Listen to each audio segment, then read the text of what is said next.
നമസ്കാരം, എല്ലാവർക്കും എൻ്റെ ചാനലിലേക്ക് സ്വാഗതം. മലയാളത്തിൻ്റെ മഹാനടനെ കുറിച്ചുള്ള വിവരങ്ങൾ കിട്ടിയിട്ട് ഒത്തിരി നാളുകളായി. ഒത്തിരി നാളുകളെന്ന് പറഞ്ഞാൽ അദ്ദേഹത്തിന് ചെറിയൊരു ആരോഗ്യ പ്രശ്നങ്ങൾ ഉണ്ടായിരുന്നു. ആ ആരോഗ്യ പ്രശ്നങ്ങൾ റെസ്റ്റിലൂടെ അല്ലെങ്കിൽ ഒരു ശസ്ത്രക്രിയയിലൂടെ ആ ആരോഗ്യ പ്രശ്നം പരിഹരിക്കുന്നതിന് വേണ്ടി അദ്ദേഹം മദ്രാസിലെ അപ്പോളോ ഹോസ്പിറ്റലിൽ അഡ്മിറ്റായി. പ്രശ്നം പരിഹരിച്ചു എന്ന് നമുക്ക് വിശ്വസിക്കാം. അദ്ദേഹത്തിന് വേണ്ടി എല്ലാവരോടൊപ്പം മലയാളികൾ, ലോകമെമ്പാടുമുള്ള എല്ലാ മലയാളികളും അദ്ദേഹത്തെ സ്നേഹിക്കുകയും ഇഷ്ടപ്പെടുകയും ചെയ്യുന്ന എല്ലാവരും, ജാതി മത ഭേദമന്യേ എല്ലാവരും അദ്ദേഹത്തെ ഇഷ്ടപ്പെടുന്നുണ്ട്. ആ ഇഷ്ടപ്പെടുന്നവരെല്ലാം അദ്ദേഹത്തിന് വേണ്ടി പ്രാർത്ഥിക്കുന്നുണ്ട്. ആ പ്രാർത്ഥന തീർച്ചയായും അദ്ദേഹത്തിന് ലഭിക്കും എന്നുള്ള കാര്യത്തിൽ തർക്കമില്ല.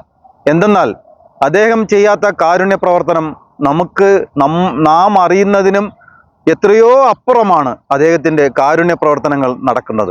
നമ്മളോ നിങ്ങളോ, ഞാനോ നിങ്ങളോ അറിയുന്നതിനും എത്രയോ ഉയരത്തിലാണ് അദ്ദേഹത്തിൻ്റെ കാരുണ്യ പ്രവർത്തനം ഈ മലയാളക്കരയിൽ നടന്നുകൊണ്ടിരിക്കുന്നത്.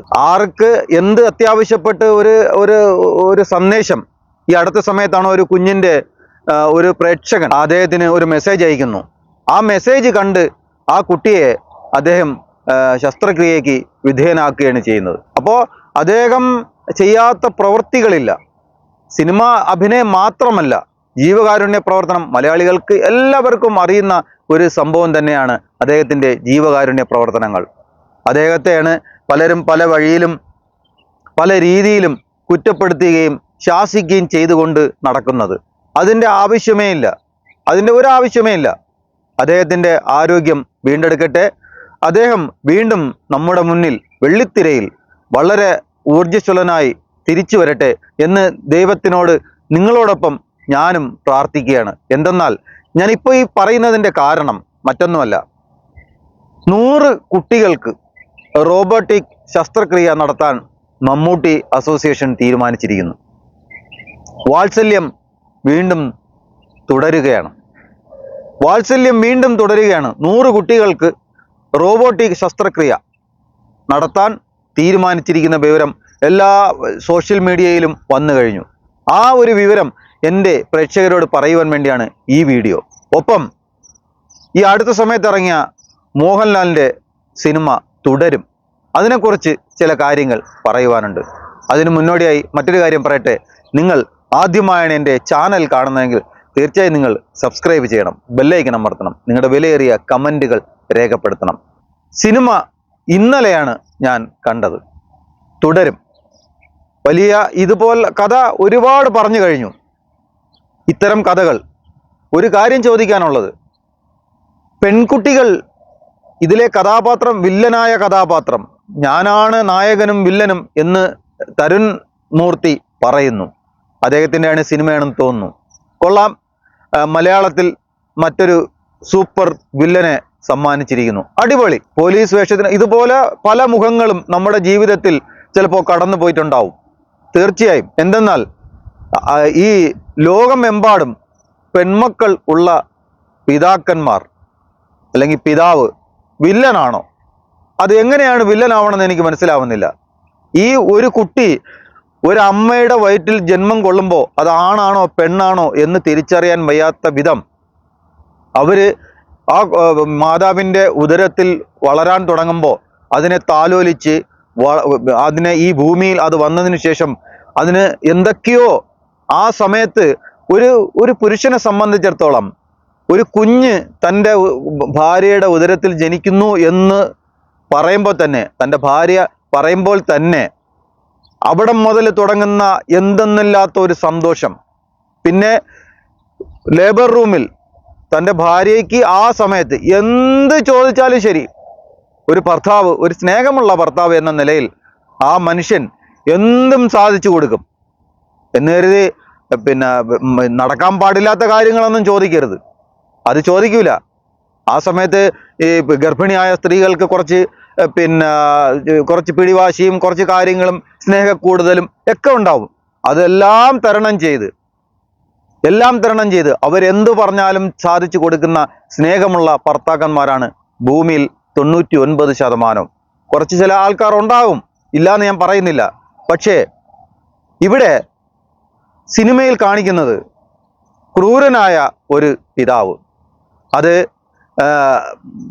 തൻ്റെ മകൾ സ്നേഹിക്കുന്ന മറ്റൊരു ജാതിയിൽപ്പെട്ട ഒരു വ്യക്തിയുമായി പ്രേമത്തിലാകുന്നു. ഒരു കാര്യം ചോദിക്കാനുള്ളത്, പെൺമക്കളുള്ള പിതാക്കന്മാർ ദുഷ്ടന്മാരാണോ?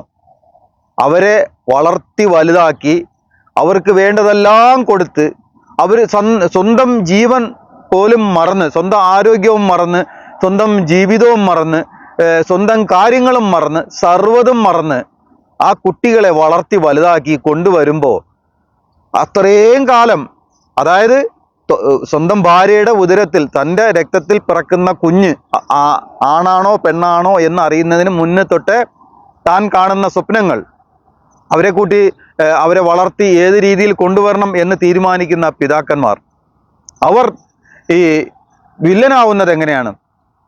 ഇതുപോലെ മറ്റൊരു കഥയുണ്ട്. വളരെ ശക്തമായ കഥാപാത്രമാണ്, പക്ഷെ അത് മറ്റൊരു തരത്തിലാണ്. ചിത്രം അമരമാണ്. വളരെ ഹൃദയസ്പർശിയായ ഒരു സിനിമ, വളരെ ഹൃദയസ്പർശിയായ ഒരു സിനിമ. അത് പറഞ്ഞറിയിക്കാൻ പറ്റില്ല.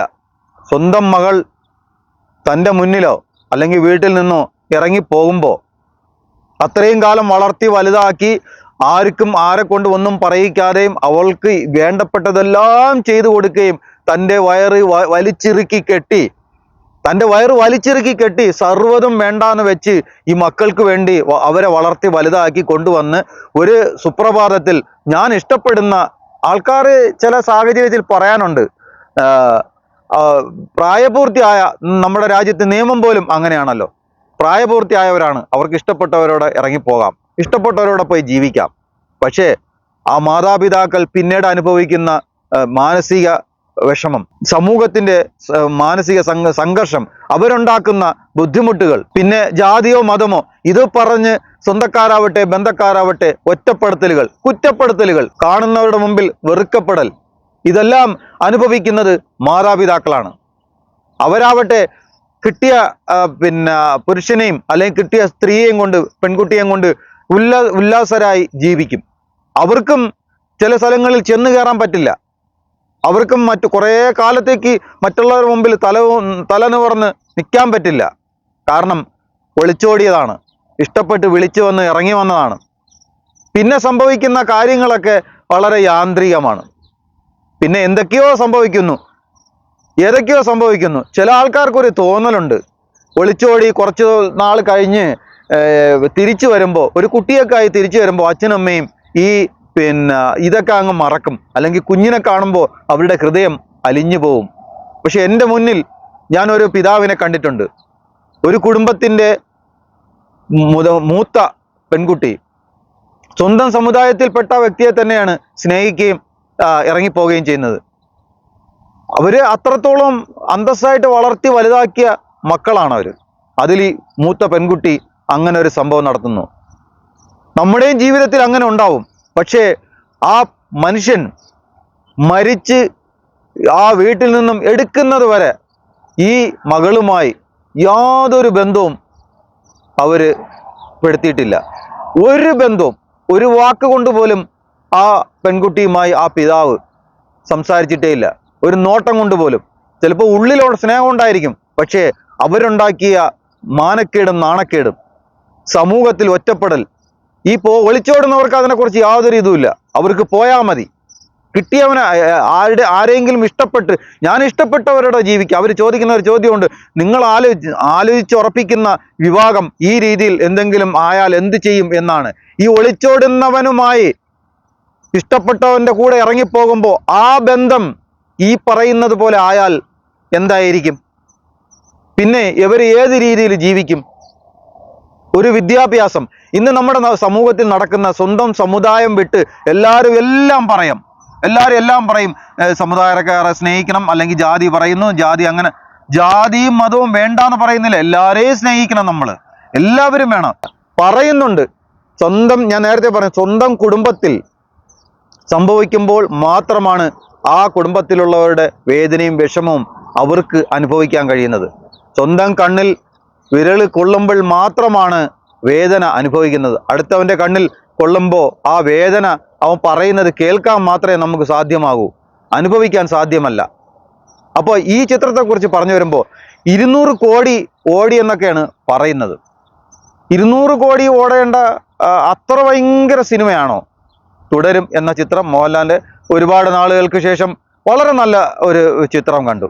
തെറ്റില്ല, കുഴപ്പമില്ല, നല്ല രീതിയിൽ കണ്ടുകൊണ്ടിരിക്കാം. ഒരു പിതാവ് എന്നുള്ള നിലയിൽ ഒരു മകൻ നഷ്ടപ്പെടുന്ന വേദന അത് ഏത് തരത്തിലാണെന്നുള്ളത് പിന്നെ മോഹൻലാൽ അതിൽ വളരെ ഭംഗിയായി അവതരിപ്പിച്ചിട്ടുണ്ട്. അതേപോലെ ശോഭന കുറേ നാളുകൾക്ക് ശേഷം അവർ ഒരു സിനിമയിൽ മോഹൻലാലുമായി അല്ലെങ്കിൽ ലാലേട്ടനുമായി അഭിനയിക്കുന്നു. കുറേ വർഷങ്ങൾക്ക് ശേഷമാണ് എനിക്ക് തോന്നുന്നത്. അതിന് മുമ്പ് ഏതെങ്കിലും ചിത്രത്തിൽ അഭിനയിച്ചിട്ടുണ്ടോ എന്ന് എനിക്ക് ചോദിച്ചാൽ എനിക്ക് ഓർമ്മയില്ല. ഞാൻ ഈ സിനിമയിലാണ് കണ്ടത്. അതുകൊണ്ട് എങ്കിലും തമിഴും മലയാളവും കലർന്ന അവർക്ക് രണ്ടാമതൊന്നും ചിന്തിക്കേണ്ടി വരില്ല. കാരണം അവർ അങ്ങനെ തന്നെയാണ് അവർ സംസാരിക്കുന്നത്. അത് കൊള്ളാം. ആ ഒരു അതിൻ്റെ സംവിധാനം, മേക്കിംഗ് തെറ്റില്ല.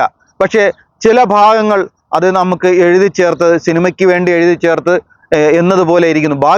ബാക്കി വരുന്ന ഒരു 80% നമ്മുടെ ജീവിതങ്ങളിൽ സംഭവിച്ചു പോകുന്ന, അല്ലെങ്കിൽ സംഭവിക്കാൻ പാടില്ലാത്ത, അല്ലെങ്കിൽ സംഭവിച്ചു കൊണ്ടിരിക്കുന്ന കാര്യങ്ങൾ തന്നെയാണ് ഈ ചിത്രത്തിൽ പറയുന്നത്. നല്ലൊരു സിനിമ, കുടുംബസമേതം ഇരുന്ന് കാണാൻ പറ്റുന്ന നല്ലൊരു ചിത്രം തന്നെയാണ് തുടരും. അതിൻ്റെ 2ാം ഭാഗം ഉണ്ട് എന്നാണ് വിശ്വസിക്കുന്നത്. അങ്ങനെ തന്നെയാണ് അതിൻ്റെ കഥയും അവസാനിപ്പിച്ചിരിക്കുന്നത്. തെറ്റില്ല, നല്ലൊരു ചിത്രം. പക്ഷേ 200 കോടി എന്നൊക്കെ പറയുന്നത് കുറച്ച് കടന്നുപോയില്ലേ? 200 കോടിയൊന്നും സമ്മാനിക്കാൻ കഴിഞ്ഞില്ല എങ്കിലും മമ്മൂക്കായുടെ ഒരുപാട് ചിത്രങ്ങൾ ഇതുപോലെ വന്നു പോയിട്ടുണ്ട്. പെൺകുട്ടികളുള്ള അച്ഛന്മാർ വില്ലന്മാരായി മാറുന്ന കഥകളും കഥാപാത്രങ്ങളും കവിതകളും ഒരുപാട് രൂപങ്ങളും ഭാവങ്ങളും മാറുമ്പോഴും അച്ഛൻ വില്ലനാണ്. ഈ സിനിമയിൽ സ്വന്തം പിതാവിനെ കൊല ചെയ്യുമ്പോൾ പക്ഷേ നല്ല സസ്പെൻസ് നിറച്ച ഒരു ചിത്രം തന്നെയാണ്. കാരണം ആ പോലീസ് ഓഫീസറായ ഒരു ദുഷ്ടനായ മനുഷ്യനെ മകനെ കൊന്നതിന് പകരം വീട്ടുന്ന ഒരു സീനിൽ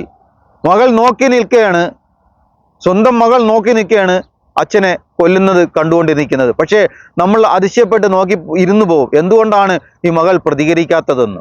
പിന്നീടാണ് അത് കാണിക്കുന്നത്. സസ്പെൻസ് നിറച്ച് പിന്നീട് അത് കാണിക്കുന്നു. അതിൻ്റെ ബാക്ക്ഗ്രൗണ്ടിൽ അത് കാണിക്കുകയാണ്. അവളോട് വിഷയങ്ങൾ പറയുന്നു, അവൾക്ക് മനസ്സിലാകുന്നു, അല്ലെങ്കിൽ ഈ കുട്ടിയെയാണ് ആ പയ്യൻ പ്രേമിച്ചിരുന്നു എന്ന് നാം മനസ്സിലാക്കുകയാണ്. പക്ഷേ ഇവിടെ വളരെ സസ്പെൻസ് നിറച്ച മറ്റൊരു കഥയെന്ന് പറഞ്ഞാൽ, സ്വന്തം മകനെ കൊന്ന് സ്വന്തം പിതാവിൻ്റെ കാറിൽ തന്നെ കൊണ്ടുവന്ന് മറവ് ചെയ്യാൻ പോകുമ്പോൾ ആ പിതാവ് അറിയുന്നില്ല എന്നുള്ളത് വളരെ നിർഭാഗ്യകരമായ ഒരു സംഭവമാണ്. അതിനുശേഷം അദ്ദേഹത്തിന് ഒരു വലയത്തിൽ കുടുക്കി ഈ അദ്ദേഹത്തിൻ്റെ തലയിൽ കെട്ടിവയ്ക്കാൻ സാധാരണഗതിയിൽ നടന്നു പോകുന്ന ഒരുപാട് സംഭവങ്ങൾ നാം കാണുകയും കേൾക്കുകയും ചെയ്തിട്ടുണ്ട്. ഈ സ്വന്തം കുടുംബത്തിൽ നടന്ന ഈ വിഷയം മറ്റൊരാളുടെ തലയിൽ കെട്ടിവെക്കുന്നതിന് നാം സമൂഹത്തിൽ കണ്ടുകൊണ്ടിരിക്കുന്ന, അല്ലെങ്കിൽ കേട്ടുകൊണ്ടിരിക്കുന്ന, കേൾവിയുള്ള, ഇതൊക്കെ കേട്ടും കേൾവിയുമുള്ള കഥകൾ തന്നെയാണ്. അപ്പോൾ അദ്ദേഹത്തെ ആ ഒരു രംഗം, ആ ഒരു ഭാഗം വളരെ ഭംഗിയായി ഈ സിനിമയിൽ ചിത്രീകരിച്ചിട്ടുണ്ട്. തീർച്ചയായും ഈ സിനിമ നല്ലൊരു സന്ദേശം തന്നെയാണ് നൽകുന്നത്. ഇതുപോലുള്ള കഥയും കഥാപാത്രങ്ങളും ഒരുപാട് കവിതകളായും കഥാപ്രസംഗങ്ങളായും നാടകങ്ങളായും ഡാൻസായും സിനിമകളായും നമ്മുടെ സമൂഹത്തിൽ ഒരുപാട് വന്നു പോയിട്ടുണ്ട്. പല ഭാഷകളിലും ഇത് വന്നിട്ടുണ്ട്. അവിടെയെല്ലാം അച്ഛൻ ഒരു വില്ലൻ കഥാപാത്രമാണ്. അതാണ് ഞാൻ ചോദിക്കുന്നത്, ആ മനുഷ്യൻ അനുഭവിക്കുന്ന ബുദ്ധിമുട്ട് ഇതിൽ ഒരുപാട് രീതിയിൽ അത് വളരെ ഭംഗിയായി ഇദ്ദേഹം അവതരിപ്പിച്ചിട്ടുണ്ട്. പോലീസ് ഓഫീസറായി വരുന്ന വ്യക്തി, അദ്ദേഹത്തിൻ്റെ സിനിമയാണെന്ന് ഞാൻ നേരത്തെ പറഞ്ഞു. ഒപ്പം പുതിയൊരു വില്ലനെയും കൂടി നമുക്ക് മലയാളത്തിൽ സമ്മാനിച്ചു. നല്ല ചിത്രം, കുടുംബസമേതം ഇരുന്ന് കാണാം. ഞാൻ ഈ ചിത്രം കണ്ടത് തിയേറ്ററിൽ എനിക്ക് കാണാൻ പറ്റിയില്ല, OTT-യിലാണ് റിലീസായത്. അപ്പോഴാണ് ഈ ചിത്രം കണ്ടത്. അതും ഇന്നലെയാണ് കണ്ടത്. അങ്ങനെ ഒരു വീഡിയോ ചെയ്യാം. അതിനോടൊപ്പം മമ്മൂക്കായുടെ ഈ ജീവകാരുണ്യ പ്രവർത്തനം സമൂഹത്തിൽ പറയണം എന്ന് തോന്നി. അദ്ദേഹത്തിൻ്റെ ജീവകാരുണ്യ പ്രവർത്തനം ഇനിയും തുടരട്ടെ എന്ന് ആശംസിച്ചുകൊണ്ട് തൽക്കാലം ഞാൻ എൻ്റെ വീഡിയോ ഇവിടെ അവസാനിപ്പിക്കുകയാണ്. എല്ലാവർക്കും നന്ദി, നമസ്കാരം.